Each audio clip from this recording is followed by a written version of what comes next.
Salve a todas, salve a todos. Estamos aqui hoje, 17 de janeiro de 2023. É praticamente a primeira gravação do ano e quantas coisas já nos aconteceu aqui nesse início de janeiro e quantas coisas tendem a acontecer olhando daqui para frente, né? É um ano que a gente já esperava como sendo desafiador.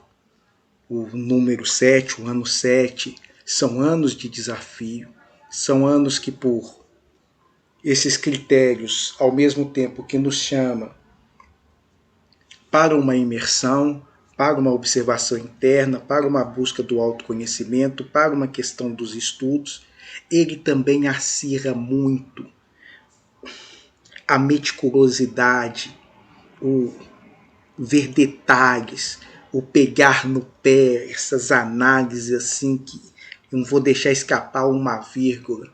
Então, todos esses componentes também estão muito inseridos nesse ano 7. Aí tem outros detalhamentos que estarei até mesmo analisando para algumas pessoas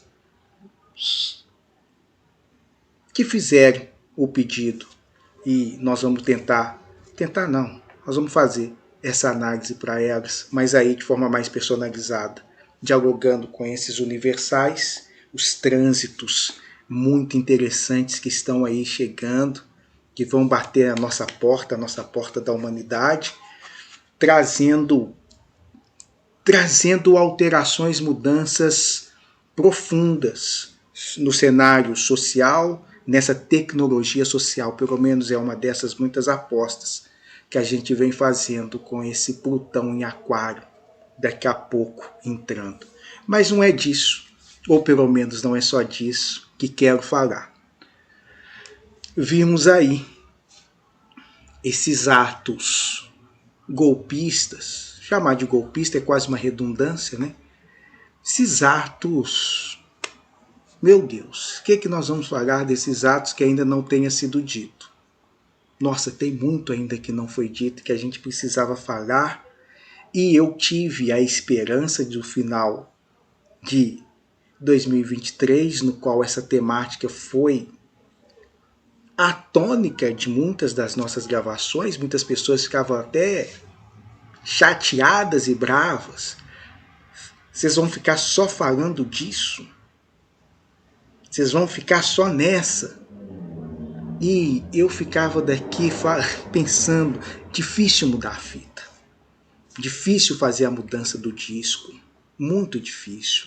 Os riscos que estávamos correndo eram muito grandes. Ah, mas os comunistas, gente, a cadela do fascismo, com os seus pactos e alianças neoliberais, é muito mais assustador. Porque isso, assim, né, a gente tem aquele comunismo, ou todo tipo de totalitarismo, em absoluto. Não defendemos nenhum tipo de totalitarismo, nem comunista, nem capitalista, nem combatemos todos os tipos de totalitarismo. Não consigo compreender uma espiritualidade que minimamente flerte com alguma forma de totalitarismo. Tem muitas dificuldades quanto a isso, por isso que a insistência, cada vez que víamos colegas, canalizadores, médios, pastores, padres, defendendo algo que aos nossos olhos era indefensável. E o indefensável aqui não é o posicionamento político conservador. Muito longe disso. Muito longe. O conservador, a gente olha e fala assim, beleza, vocês estão marcando um lugar, já falamos disso aí para trás, caminhamos. O obscurantismo, o reacionarismo, esses a gente fica mais preocupado. Especialmente quando tudo isso vem envelopado nessas artimanhas altamente condenáveis, assustadoramente condenáveis. Então, vimos aquelas cenas dantescas. As cenas dantescas são quais, afinal de contas? O quebrar. Olha eu, né, com o meu nível. Gente, a veia anarquista perpassa minha alma. Não, dificilmente, eu farei defesa de propriedade. Dificilmente. Mas a gente vê aquilo ciceroneado pela polícia, aquele nível sendo feito por quase uma lavagem cerebral, no qual as pessoas estavam acreditando. Qual que é a contradição? Eu volto para não me perder aqui. Eles se dizem patriotas. Os black blocs, quebrar os bancos. Eu olho daqui e falo assim, tá, é a proposta dos caras. Os patriotas, quebrar os símbolos da pátria, eu fico assim.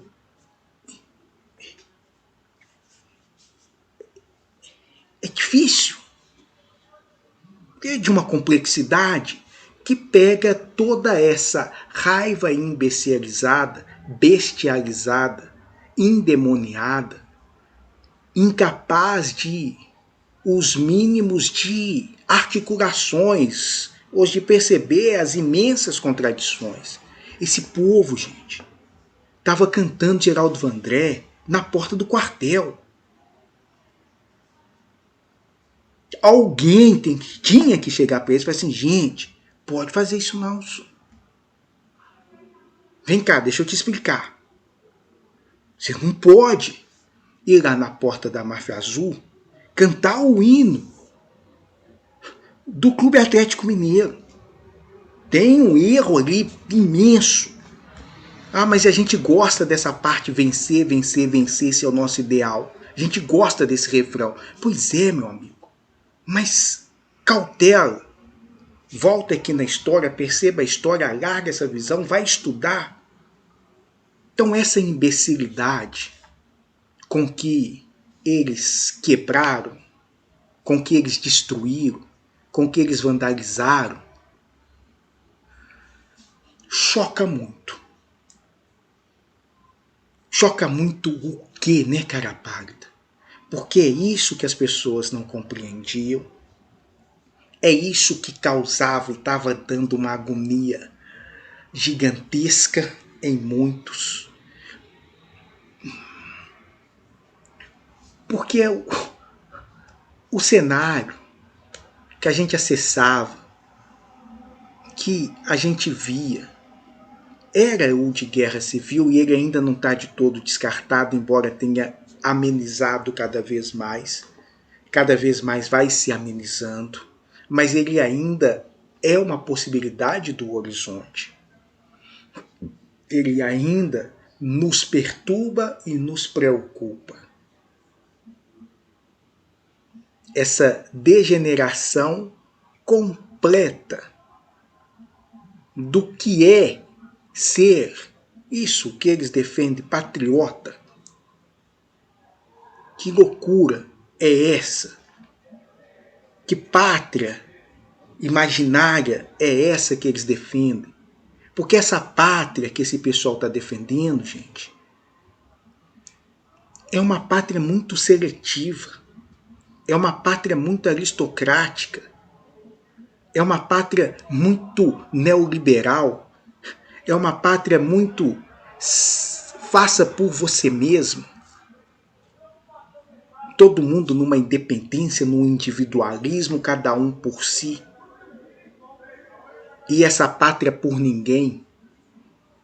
A pátria existe única e exclusivamente para assegurar que o mais forte viva, que o mais forte vença, que o mais forte prevaleça, que o mais forte cuspa, que o mais forte escarre, que o mais forte, enfim, com seu poder econômico, seja capaz de financiar esses atos de barbárie. E a barbárie está no ato e no fato de não reconhecer o jogo democrático. Perdemos.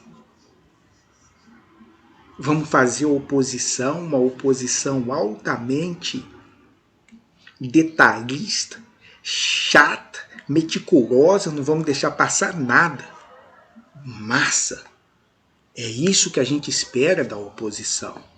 Que alguém, enquanto o pessoal da situação estiver no governo, fiscalize, não permita que as pessoas exorbitem, não permite que atos de corrupção, seja de A, B ou C, ou D, ou A ou Z, sejam praticados. É isso que a gente espera. Precisamos de ter oposição, é necessário que se tenha oposição. Não, para essas pessoas até a oposição é algo nefasto. Quem pensa contra é inimigo. E inimigo a ser destruído. E tudo é babando. Tudo é rasgando a bochecha com a unha. Tudo é mordendo as costas. É horripilante. Energeticamente, pela perspectiva do astral, tudo é muito horripilante. Porque se isso assusta aqui no plano físico, onde que essas coisas são extremamente atenuadas, no plano simbólico, imagético, energético, astral, Deus amado. Então foi bronca, foi foda, muito complicado, foi muita oração, foi muito jejum de um monte de gente espalhada por aí pedindo intervenção, mas graças a Deus nem intervenção militar, nem intervenção alienígena. Intervenção que a gente estava falando quase o tempo inteiro do manto de Maria, proteja os nossos filhos da nossa ignorância. Eu lá falando assim, meu Deus, eu não consigo largar o osso também não. Porque eu estou falando de uma animosidade de um lado, não posso deixar de ver a minha e a dos meus colegas também. Nós estamos certos, mas aqui a gente ainda pelo menos desconfiava. A gente ainda... Ou será mesmo? Acordo? Como é que vocês estão fundamentando isso? É porque as práticas do maldito inominável no governo flertam com o nazismo. É que as práticas do maldito inominável, o canalha, o bandido, o escroque, o salafrário, o sem nome, esse nefasto, tá ali o tempo inteiro uivando para todas as práticas mais abjetas da história. Então, se eu abro um livro e olho para esse passado, eu viro e falo assim, me assusta as possibilidades disso acontecer no amanhã. Não posso, estando encarnado, vivo, olhar para essas séries de injustiça, olhar para essas aberrações e achar que vale, porque pretensamente tem um ladrão que não pode voltar a ocupar o cargo da presidência. E para não aceitar um pretenso ladrão, a gente aceita o inominável, o abjeto. Gente, não, tem que ter um mínimo de parâmetro. Um mínimo de parâmetro. O mínimo. Porque esse pretenso ladrão foi preso. Falaram para ele, com todos os arbítrios, com todas as indecências que pode se ter no processo legal. Todos. Acho que eles não deixaram faltar um. Aquilo é uma peça lamentável que a gente vivencia o tempo inteiro do forjar. Quem está aí na periferia, quem conhece o sistema carcerário, sabe quantas pessoas estão nessa mesma situação por terem provas forjadas. Ah, mas a justiça condenou. Ele foi condenado pela justiça. Então, se ele foi condenado à justiça, senhores, a justiça planta a prova. A justiça, por vezes, age de má fé. A justiça, por vezes, condena erradamente. A justiça flagra. Mas o moço vivenciou tudo isso e aceitou a prisão. Vou, cumpro. Não vou derreter a república. Não vou lançar os meus à guerra civil. A guerrilheira, tida como maldita, comunista, ladra de banco, cumpriu. A condená-lo à pena máxima por uma infração mínima. Ela não foi associada a nenhum ato de corrupção. Ela não pesa sobre ela nenhuma acusação de genocídio. Não pesa sobre ela nenhuma traição à pátria. Perdeu um mandato ganho pelo voto soberano numa negociata jurídica assintosa, vexatória. O governo era horrível. O governo Dilma, segundo o governo Dilma, era um governo horroroso. Nossa Senhora, aquilo estava muito ruim. O primeiro não foi bom, o segundo estava conseguindo ser pior. Não era motivo de impeachment. Não, pelo menos, pelas condições que estavam sendo apresentadas. Pedalada fiscal. Pedalada fiscal, a Anastasia deu aqui em Minas. O Aécio deu aqui em Minas, de quando entrou até onde saiu. Pedalada fiscal, todos os presidentes da República, pós-Constituição, fizeram. Pedalada fiscal, o Temer fez no dia seguinte ao golpe. Esse pessoal, a guerrilheira, saiu do cargo, foi embora, respeitou o jogo democrático. Aí tem um maldito, tem um cretino, tem um bandido, tem um miliciano. Não aceito o resultado das eleições, não. Eleito desde sempre pela tal da urna eletrônica. Ganhou as eleições a presidente por uma fakeada, cada vez mais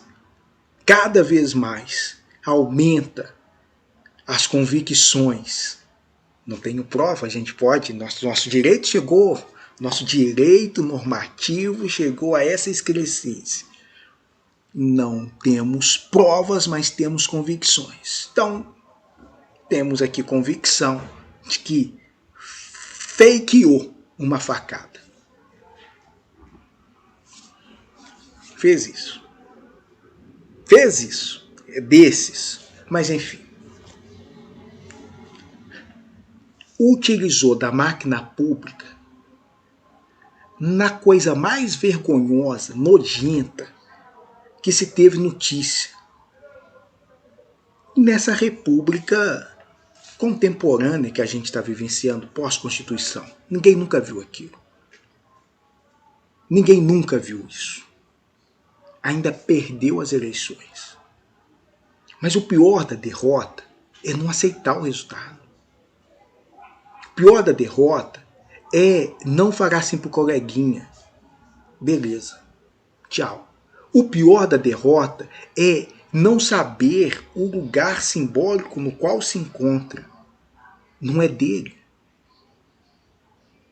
O cargo da presidência, o cargo do funcionário público é simbolicamente uma prestação de serviço ao povo.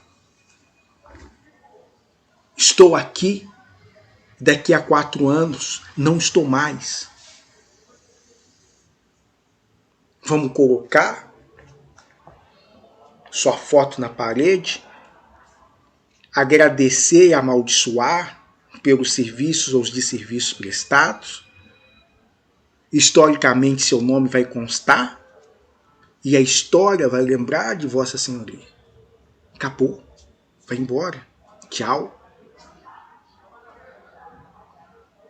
Porque você não é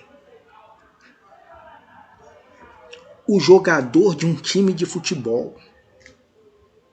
Você é o presidente da República. Isso é um rito. Isso é uma solenidade. Isso é uma institucionalidade. O inominável não dá conta disso. Não dá conta. E aí tem um monte de gente da seita que se alia, compactua e vai com ele. Ele para na frente não sei do que, eles estão vendo mensagem cifrada. Ele fazia live, que era só isso que ele fazia, falando bobagem e besteira durante 4 anos. Do período que perde até a entrega do cargo, ele faz silêncio. E esse silêncio é a voz dos delirantes fazerem as interpretações mais robustas. O silêncio dele é pelas 72 horas, ele não pode se pronunciar. As 72 horas viraram quase 20 anos e o povo está aí na porta do quartel. Gente, eu vou para a última e paro. Protesto na porta do quartel. Aí desculpa. Aí não dá. A gente faz manifestações aqui em Belo Horizonte, Estado, Minas Gerais, professores, vários movimentos sociais. Eu acho o desespero a gente fazer as manifestações e enviar aonde que o carrinho vai passar, que horas que o carrinho vai passar, quantas faixas a gente tem que ocupar. Tem que passar isso para a polícia vai lá, com aquela boa vontade que a polícia tem com o movimento social, mordendo, já com ódio, só de olhar para a gente eles já quer bater. Quando alguém grita ai, ou olha torto, já tomou, aí essa polícia, os caras vão acampar 40 dias, 1 mês, fazendo churrasco na porta do quartel. Oh, gente, que é isso? Depois eles vão para um ato público de vandalismo, de terrorismo, e parte da polícia, parte do exército está dando joinha, batendo selfie.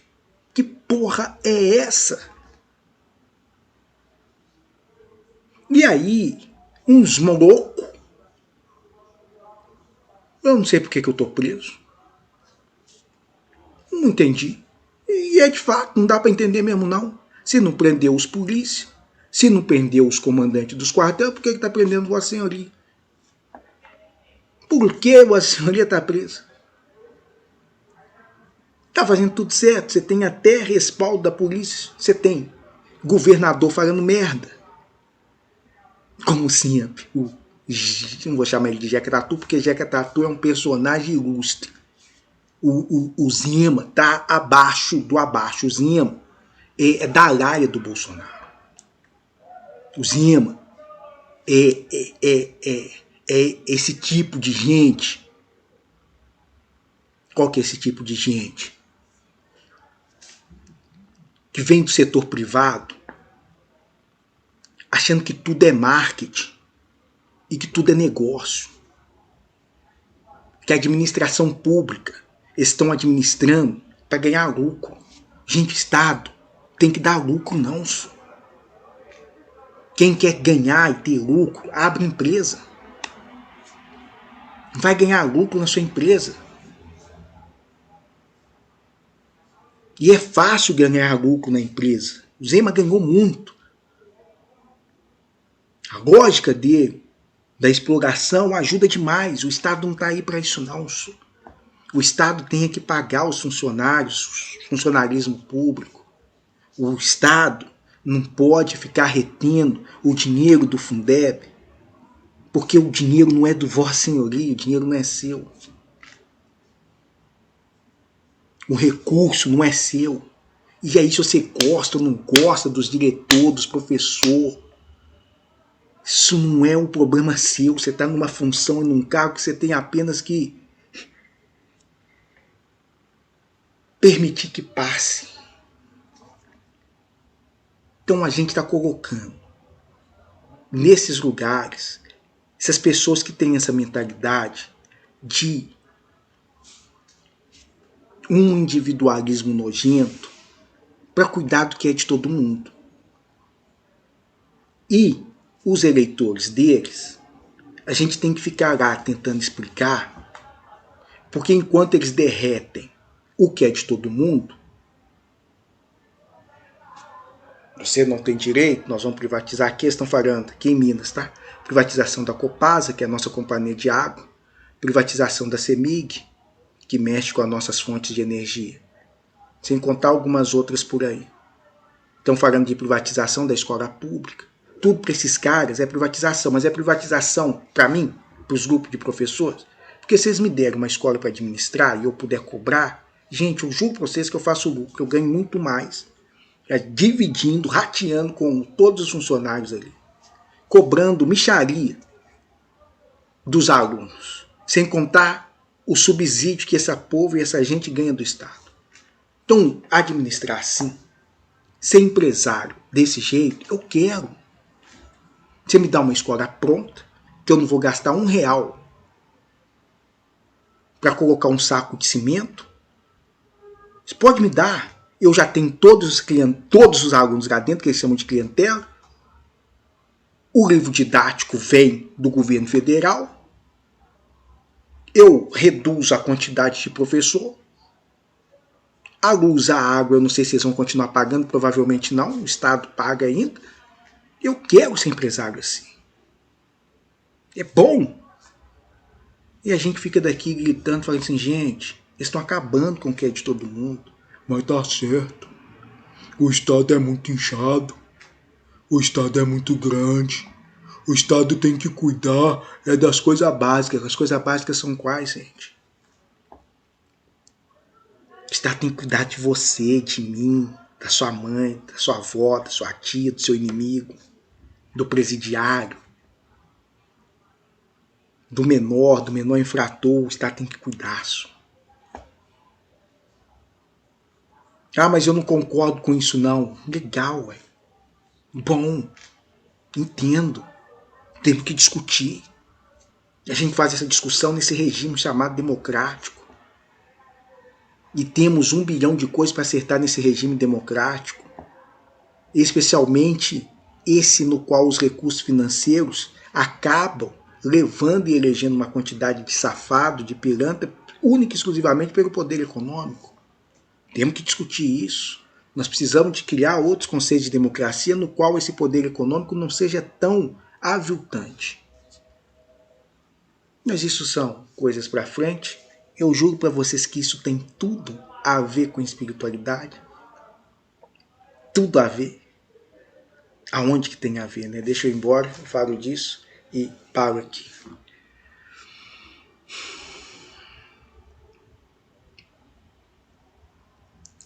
É uma tragédia.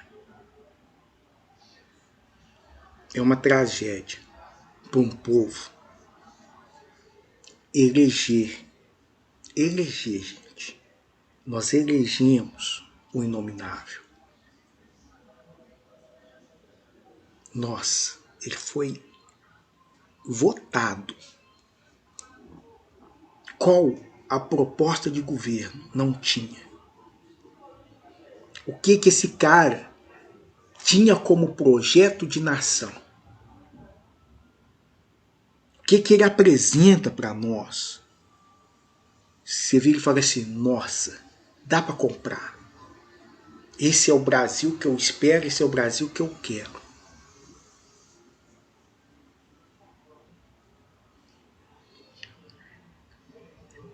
A ideia que esse senhor arquetipicamente simboliza e representa é o que temos de mais sangrento, doentio, apavorante na história do nosso país, em todos os setores. Ele simboliza o que nós temos de mais grave. Quando eu estou falando de nós, eu estou pensando nós enquanto nação. Não dá para eximir uma parte ou outra. É o símbolo de uma nação. E embora façamos uma oposição desde os primeiros dias, os comunistas, os excomunistas, eu gosto disso, nessa uma hora eu tenho que parar para falar isso, eu já me estendi. É como que as mulheres pretas, os homens pretos, olharam desde o primeiro momento e falaram assim, isso é desgraça. Isso daí é uma desgraça. Entre nós, ou se dependesse de nós, nunca seria. Nunca. Nunca. A proposta, a ideia, o gestual, a fala, a postura é sempre a de uma ameaça a cada um de nós. Sempre. Então, nenhum fetiche causa na gente. Nenhum. Longe. A gente só olha e fala assim, mas sério? Sério? Ah, mas teve muito negros e negras que votaram nele.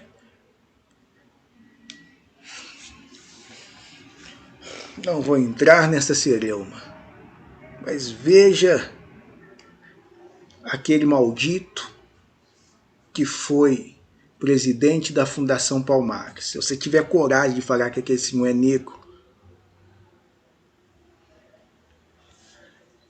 nós paramos com tudo. Aquilo nunca foi preto. Nunca será negro. Nunca será. Nunca será. E foi mais ou menos muito próximo daquilo. Muito próximo. Que votaram nesse monstro. Mas enfim, foi eleito com o voto do povo.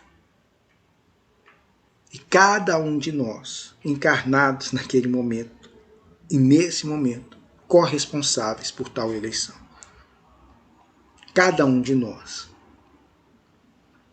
E o que esse cara ativa? O que esse cara gera? O que esse cara produz? É muita repulsa. É o pior de nós. Nós pioramos muito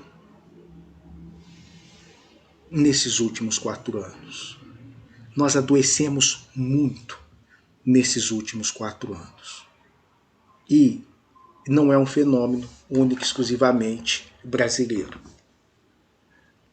Esse fenômeno estamos vendo aí no mundo. Inicialmente, a gente os acompanhava como se fosse nuvem, uma nuvem negra que vai saindo e passando por determinadas localidades. Então a gente vê essas nuvens negras fazendo seu movimento e parando por vezes em alguns lugares. Essas nuvens negras a gente viu no Estado Islâmico, a gente viu na Al-Qaeda, a gente viu pegando a Europa, a gente viu passando ali por essa questão do Covid, a gente viu com o surgimento ou o retorno dessa extrema direita na Europa, dessa ameaça da extrema direita também nos países europeus, dos Estados Unidos com outro maldito, aqui no Brasil, alguns países aí também da América Latina. Então a gente vai vendo esses movimentos difíceis de respirar, é pesado, é altamente tóxico. Ah, mas então quer dizer que os comunistas esquece momentaneamente essa separação do mundo em comunistas e capitalistas. Esquece isso momentaneamente. Pense só em práticas, pessoas que estão a serviço de forças ou que se permitem voluntariamente estar a serviço de forças que são altamente nocivas, altamente prejudiciais.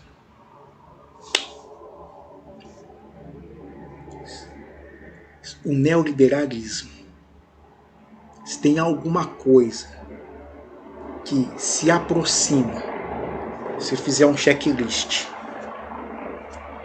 do que é a besta, do que é o demoníaco,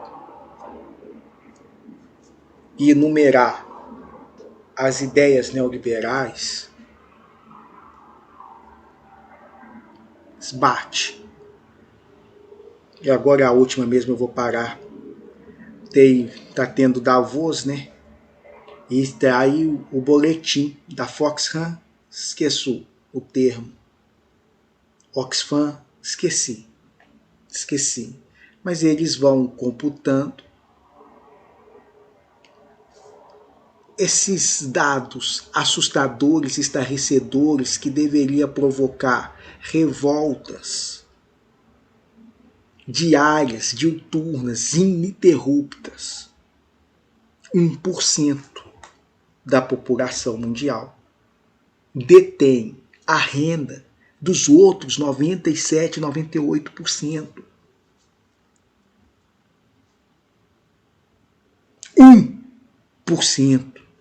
E aí eles estavam mostrando que nesse ano pós-pandemia, o nível de desigualdade, pela primeira vez, aumentou concomitantemente. Ao mesmo tempo que aumentou a desigualdade entre os mais pobres, aumentou o distanciamento dos mais ricos. Eles ficaram mais ricos, nós ficamos mais pobres. A leitura superficial mais básica é: eles enriquecem a partir e devido à exploração. Eles literalmente ganham a partir da morte. E a gente acha isso a coisa mais natural, normal, bacana do universo. A gente acha o governo Zema, ele é milionário, nós vamos votar nele. A gente acha isso maravilhoso. Aquele toxicômano maluco que foi ministro da Fazenda é o primeiro ser humano. Isso é a lógica do noiado. É o primeiro ser humano que olhou para uma praia e teve no cargo público, falou assim: os brasileiros olham para a praia e nem fazem dinheiro. Isso, gente, isso é papo de noiado. Esses caras foram ministro da Fazenda. Vende tudo. Vende a mãe. Vende o país. E aí tem uns bandos dos patriotas indo atrás. É difícil para mim. É difícil, dói na alma, dói no coração. Adoeceu muita gente.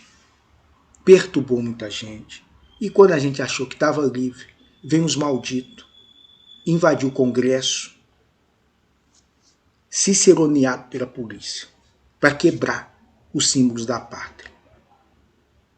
Tá fácil não. Temos muito trabalho. Voltamos. Estamos aqui. Eu espero. Eu vou ficar falando dessas partes chatas, mas tem outras discussões que eu vou trazer também para esse ano de 2023. Vamos proseando, vamos conversando.